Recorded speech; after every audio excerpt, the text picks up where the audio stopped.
Welcome to On the Middle East, Al Monitor's podcast on the big stories in the region. My name is Amber Zaman, and I'll be discussing the recent flare-up in Nagorno-Karabakh, a contested, majority Armenian enclave that is internationally recognized as part of Azerbaijan. This week, Azerbaijani forces secured the effective collapse of the self-declared Republic of Artsakh that is solely recognized by Armenia. The ethnic Armenian entity has run the region since the early 1990s. That is when Armenia defeated Azerbaijan in a bloody war over Nagorno-Karabakh. But in 2020, with the help of Turkey and Israel, Azerbaijan won back much of Karabakh and other territories that were occupied by Armenia. There is mounting worry that Azerbaijan's next move will be to occupy parts of Armenia in order to cut it off from Iran, potentially triggering a regional conflagration. With us here to explain what is at stake and where Turkey, Israel and Russia stand on these issues is Benjamin Poghosyan, the director of the Center for Political and Economic Strategic Studies in Yerevan.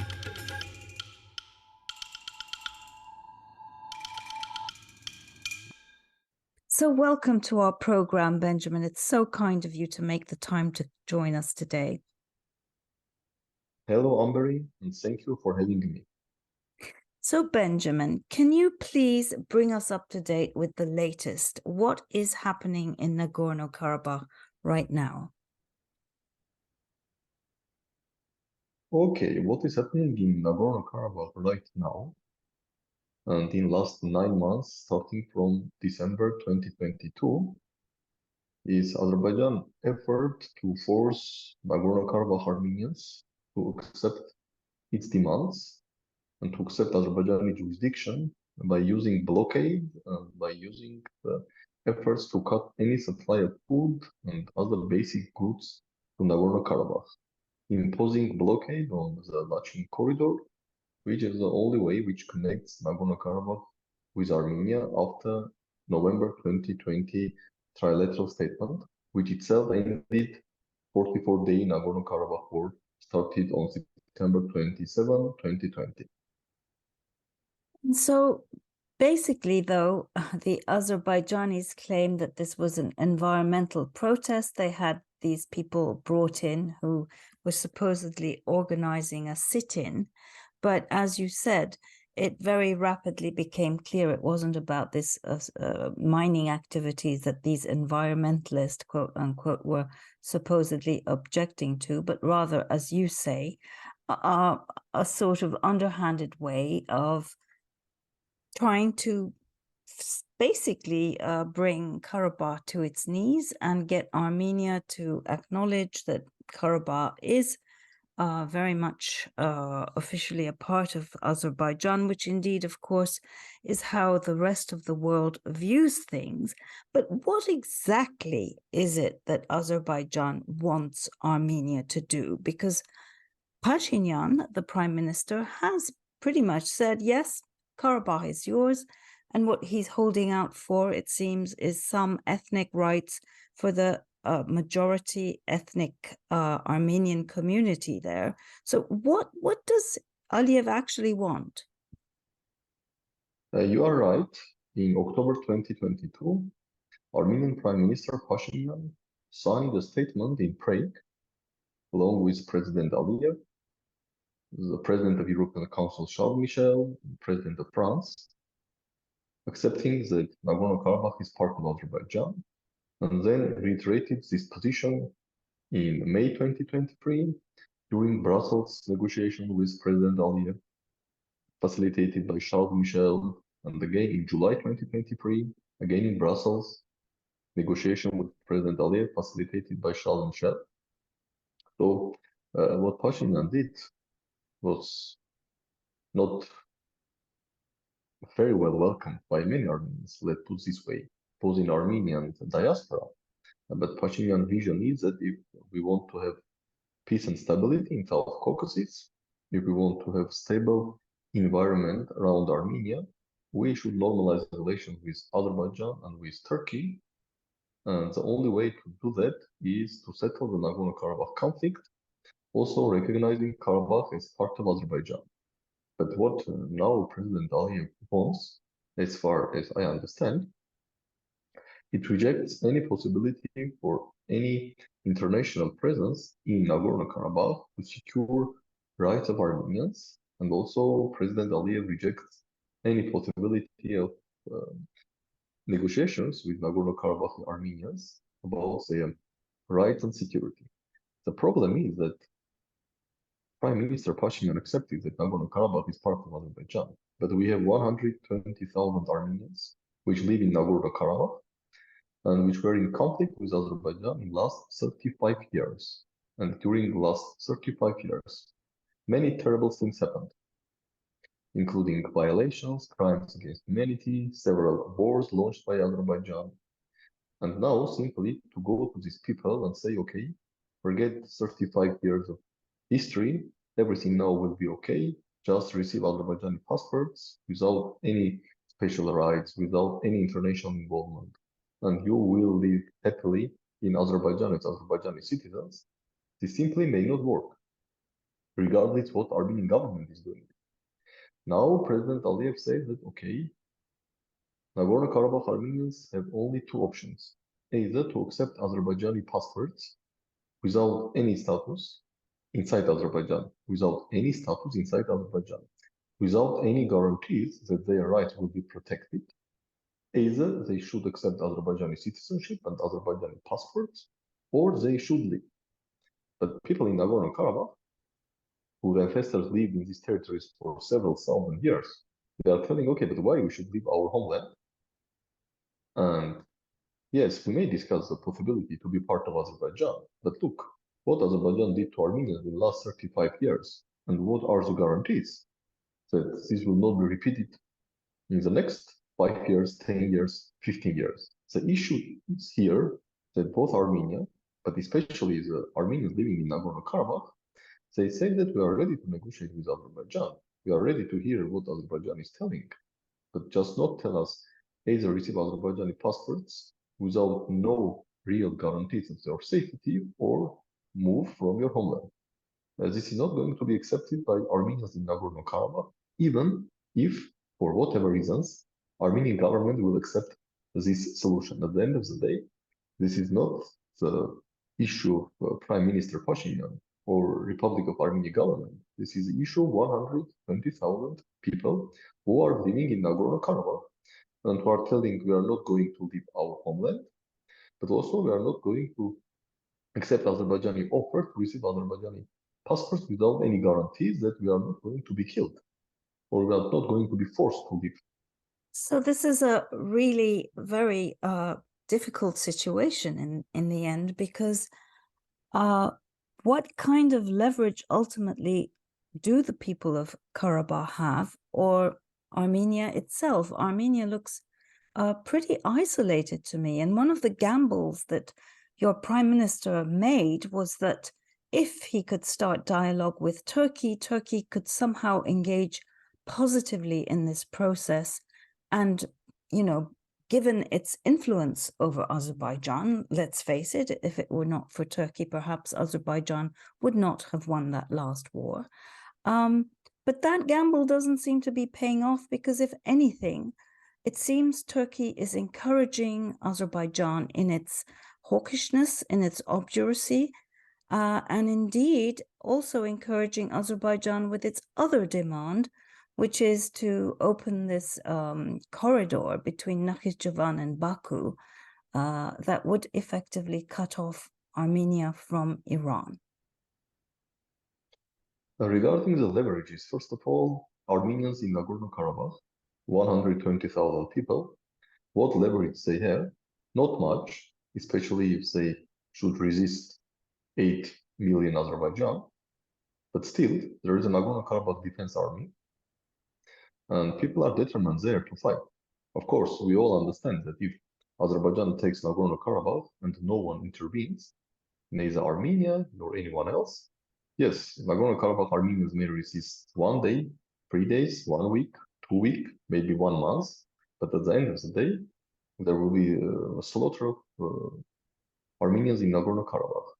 But let's not forget, first, We have Russian peacekeepers in Nagorno-Karabakh. What will be Russia's reaction if Azerbaijan launches a large-scale attack to finish with Armenians in Nagorno-Karabakh? Big question mark. Russia itself is in a complicated situation, but still, beside Nagorno-Karabakh Defense Army, we have Russian peacekeepers.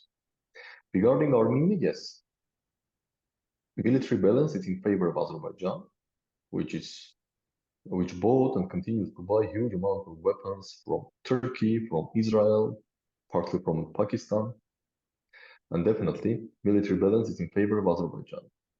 And yes, Armenian government is doing everything to normalize relations with Azerbaijan and Turkey to have peace in the region. But if there will be large-scale massacre of Armenians in Nagorno-Karabakh, no one can argue that Armenian state and Armenians living in Armenia will simply sit and watch how Armenians in Nagorno-Karabakh are being killed. Regarding Turkey's position, yes, there were hopes in Armenia that first Turkey will move forward to normalize relations with Armenia without any preconditions, and without preconditions that normalization may happen only after Armenia signs peace agreement with Azerbaijan.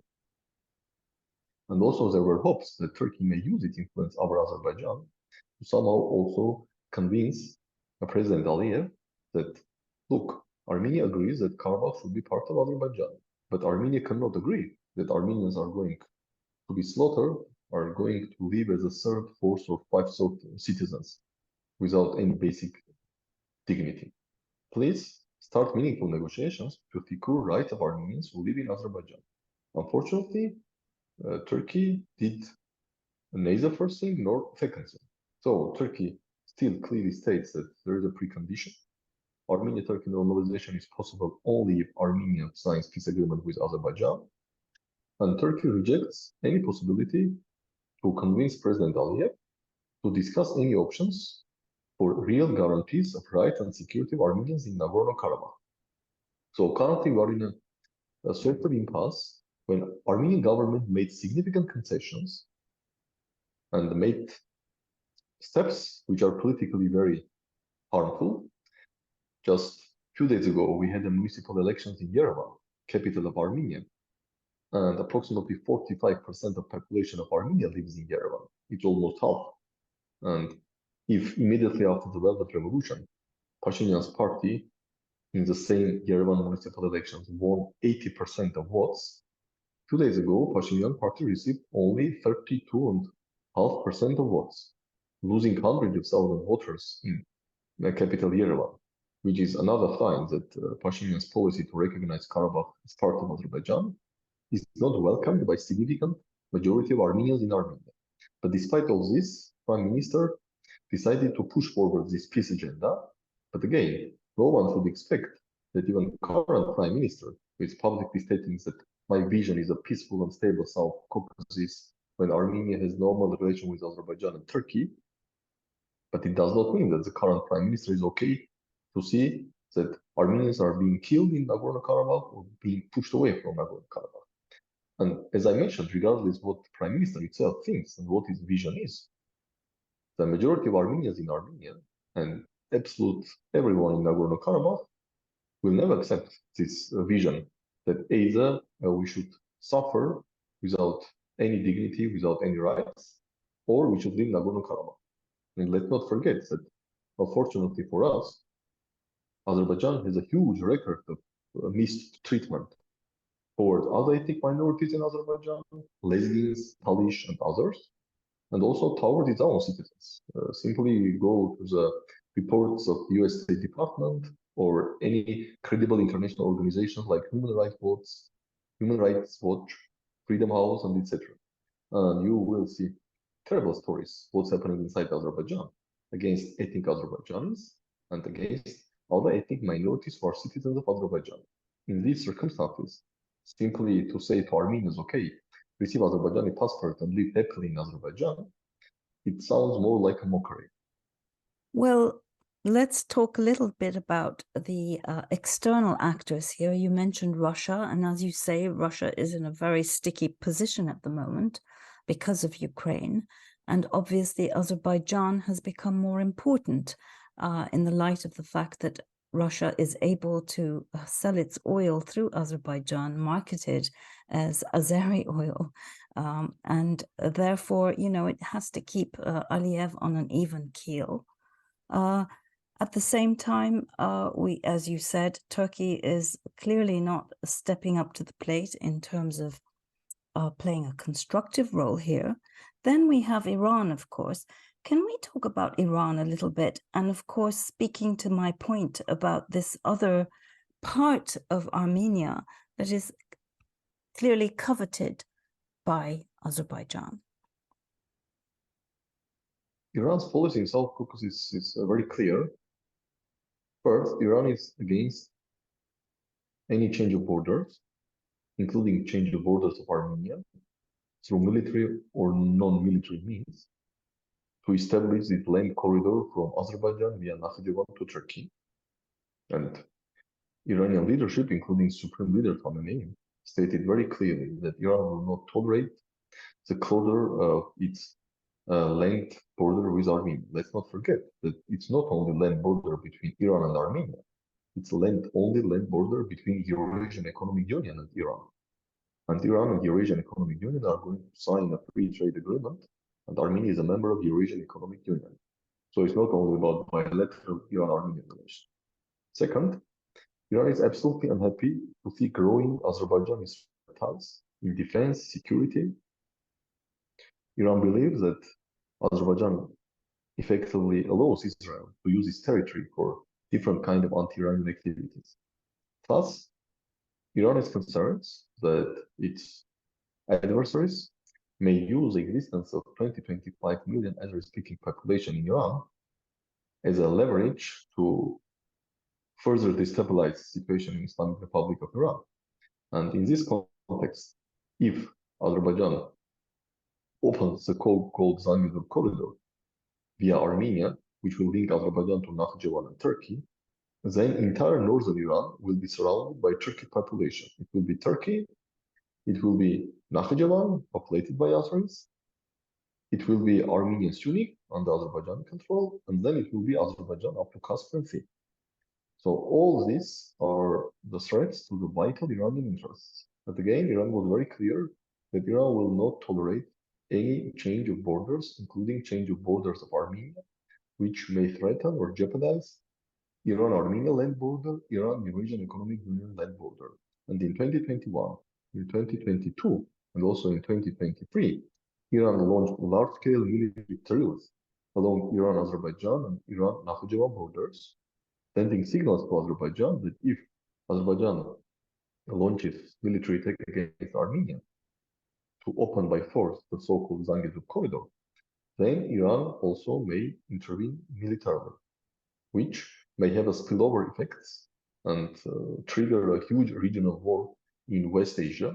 And I believe that bigger players, including the European Union, the United States, and Russia, I'm not sure that anyone is interested in another regional war in Europe's neighborhood in West Asia, while we're seeing the terrible tragedy unfolding in Ukraine. Absolutely. But again, it's a very complex dynamic at play because, when you look at it, at least on the face of things, the actors that seem to be defending Armenia, namely, well, Russia to some extent, it's kind of playing its usual double games, but also Iran. And then on the other hand, you have Israel on the side of Azerbaijan. So when you're sitting in the United States Congress, and the sort of Congress people who typically do support Armenia have a, ethnic Armenian population that doesn't like the current Armenian government because of how, sort of yielding Pashinyan appears to be on all of these issues, it kind of gets, as I said, very, very complicated. And it's tragic that it would have to take conflict, people actually dying for people to be mobilized. What needs to happen right here and now for us to not get to that point? I believe the only way to overcome these cycles of violence is to somehow to convince the Azerbaijani leadership that they should be satisfied from the fact that Armenia is ready to see Nagorno-Karabakh as part of Azerbaijan, and they should think how they can find solutions to secure rights of Armenians who will live in Azerbaijan as an Azerbaijani citizen. Again, what Armenian government did, this was a huge change of tradition of Armenia, because starting from 1988, when Nagorno-Karabakh conflict began during the last years of the Soviet Union, Armenia's tradition was very clear. Nagorno-Karabakh cannot be part of Azerbaijan. Now, Armenian government says that yes, Nagorno-Karabakh can be part of Azerbaijan, but if Armenians in Nagorno-Karabakh, as an Azerbaijani citizens, may live securely and their dignity will be protected. This is a huge opportunity, but now ball is on Azerbaijan court. If Azerbaijan leadership squanders this opportunity, yes, now they are militarily in a stronger position. They may launch a large-scale attack against Nagorno-Karabakh. Again, we don't know what Russia's answer will be, but also we know that now both Azerbaijan and Turkey are much more important for Russia than before February 2022 for different reasons. To support to avoid Western sanctions. Also, Azerbaijan can provide a land route for Russia to Iran, highways, railways, and via Iran, Russia may reach Asian markets, which is very important as Russia tries to diversify its trade routes from west to east. So yes, Azerbaijan may launch a large-scale attack, and at the end of the day, it may force Armenians to leave Nagorno-Karabakh, killing many of them. But this will not bring peace and stability in the South Caucasus. This simply will perpetuate the cycle of violence, because then many in Armenia and also in Armenian diaspora will put all their efforts to strengthen Armenia militarily, and this is a recipe for another war between Armenia and Azerbaijan. Another war in 5 years, 10 years, 15 years, nobody can fail. And this means that South Caucasus will be one of the regions of the world always mired in conflict, war, human sufferings. Is this possible scenario? Definitely. This is possible scenario, and unfortunately, we know that there are many regions in the world which are mired in conflicts for decades. Middle East, some parts of Africa, some parts of South Asia. But again, this is not what average people and also politicians should dream about. So let's see. My understanding is that current Armenian government did everything which it could, even more than what it could, to prevent such future of the region. But again, now the decision is up to Azerbaijani leadership. If they made right decisions, South Caucasus would have more or less stable and prosperous future. If they are going to make wrong decisions, I am afraid for decades to come, South Caucasus will be associated with conflicts, human suffering, disease, and instability. Well, let's definitely hope that it doesn't come to that. And of course, we need to remind our audience that Armenia is a democracy and that the current government in power was elected in free and fair democratic elections, whereas in Azerbaijan, of course, it's an entirely different situation, which makes Azerbaijan itself inherently unstable. And oil, as we know, does not last forever. Thank you so much, Benjamin, for joining us today. Let's hope that peace prevails, and hope to have you on our program again soon sometime to talk about happier things. Thank you, Amber. And this brings us to the end of this week's episode of On the Middle East. I do hope you enjoyed my conversation with Benjamin. Thank you for tuning in, and have a great week.